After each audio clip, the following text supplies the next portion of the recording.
Hello, beautiful world. Shae Bryant here with you, embodied movement therapist. Excited to share some embodied movement nuggets here with you today. So, as well as being an embodied movement therapist, which means that I teach embodiment, I teach movement as medicine using yoga, using Pilates, and also using massage because I was a massage therapist for 18 years. And what I did is I translated a lot of massage therapy techniques into self-massage techniques. And I would like to share some of that with you today, like the best ones. So let's just get started, yeah? So what I'm gonna show you is massage therapy for your spine. It's for your upper back and shoulder blades, for your neck. And that is what most people complain about, right? The entire spinal column up to the neck, between the shoulder blades. So a lot of us also over time, we get more rounded, right? And so this is also therapy, medicine for opening that up. This is a great way to decompress, to just like relax and release, to let go, to surrender, to shift. So all of that in one thing. And so that's what I want to show you today, because when I, suggest to people, the thousands of people I have worked with, when they're like, what's one tool or one thing? All right, let me tell you. So this is just a foam roller, a basic one. I know it's purple. I know it's pretty. I know it's awesome. Yeah. So this is, yes, it is a fancy foam roller, a little expensive. You don't need that. Okay. So you just need a regular one. They're white, they're all the standard foam roller size. And for the record, that goes up, about the length of a leg is what these are. They probably range a little bit, but a lot of foam rollers you can find just this length. And you want this length for what we're gonna do. So I call this, laying longwise. Long laying. Yeah, I need a different name for that. Yeah? Okay. So what you're gonna do is ever so awkwardly, okay? There's like a rite of passage of being very awkward during this. You gotta sit your bottom up on it. All right, so make sure your legs are out in front of you and you're sitting on it. And go ahead and tuck the tail so that your tailbone's happy. And this is an ab moment. Use your abs and roll yourself down. Now, if your head's falling off, just, scoot yourself down towards the edge. If your shirt's choking you, get everything right. And, go ahead and separate your legs far enough apart that you feel safe, and take your hands out on the floor so that you feel safe, and just let everything settle in. So first of all, our bodies are different every day. So, some days this is more comfortable than others. If it's a bad day, roll off, ditch it. Otherwise, let your body sink in and just start little movements back and forth, left and right, just letting things decompress. And you probably noticed this is a balance. Just being here is a balanced position, which means we're already working our core. Now, the further apart our legs, the more security we might feel. The closer we bring our legs, the more of that core. So that's a fun little thing there.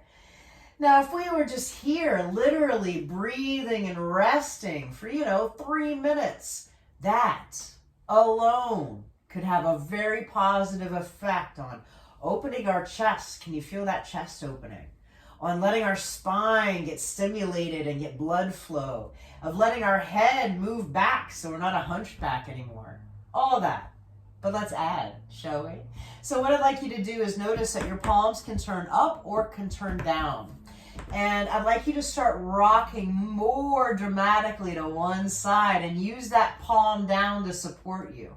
And then go the other way and rock that one way. So as I really rock on that one side, I can feel a bigger chest stretch. So use your legs, use your hands to explore each side of the chest and the shoulder independently.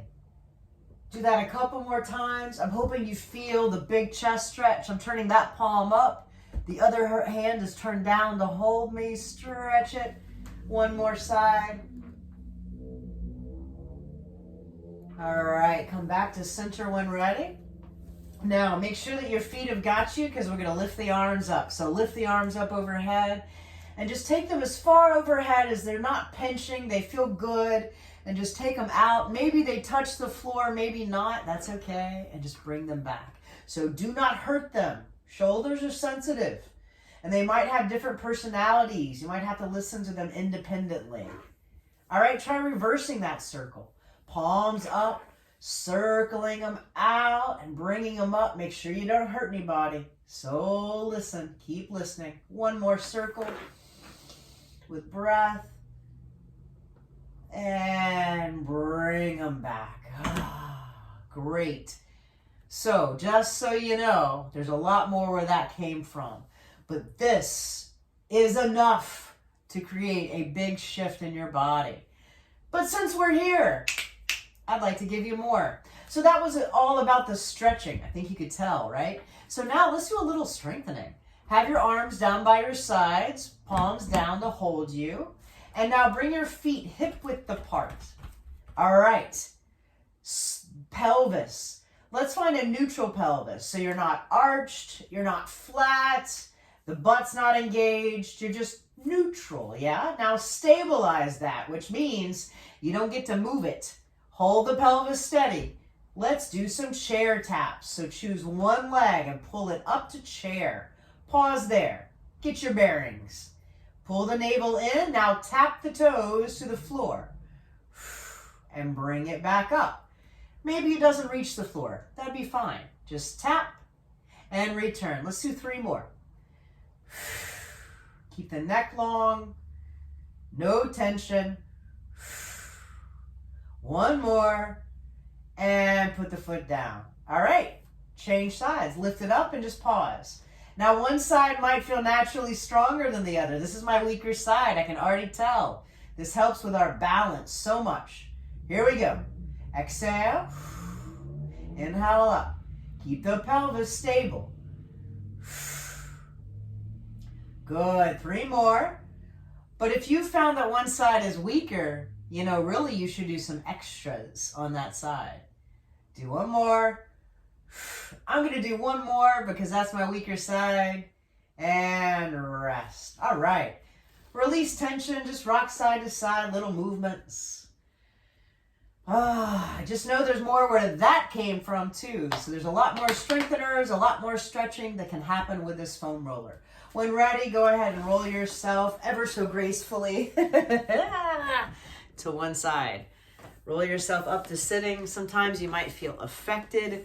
Blood pressure or just the fact that, you know, there's a lot more blood flow. Can you feel the aliveness, the tingling perhaps along the spine, the breath, the chest more open? So again, short and sweet and simple and effective. Come on, you can do that. So a lot of people have foam rollers and they're not that big of an investment. You don't need a fancy one. So sharing some golden nuggets of embodied movement therapy using the foam roller. Remember that you are loved. Love yourself. Be the love that this world needs. Sending my love to you and appreciation.